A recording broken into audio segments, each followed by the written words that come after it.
Pkosing. Thank you, Speaker. And my question, Speaker, this is the most interesting candidate before us on this committee. And this is the reason why I'm saying, Speaker, I've heard him very clearly, and for the whole of his life. Now it's remaining with 3 years for him to attain retirement age. Only 3 years. He has never worked in public service at all. Anywhere, he's not worked in public service. He's not been motivated or what? And in getting the suitability speaker and following what Honorable Junet said. He's currently the chairman of Kengen. Just the other day, Speaker. That's something just the other day.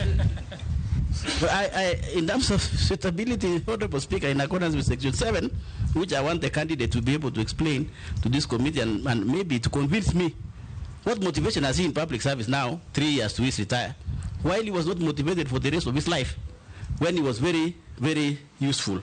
Remember, Honorable Speaker, I'm not saying that he's not useful any longer. But to attain retirement age is only 3 years. Was that a headhunting or was that a reward? I want Mr. Miko to explain to this committee and the people of Kenya. This is not a joke ministry, as Honorable Bujune said. I don't know what it's to call. And you are coming in during a time when there is complications on CBC, funding, teachers, and so on. And you have never worked in public service. So my question is, what motivates you now at your retirement age to work in public service, Honorable Migos, for us to approve you? What is it?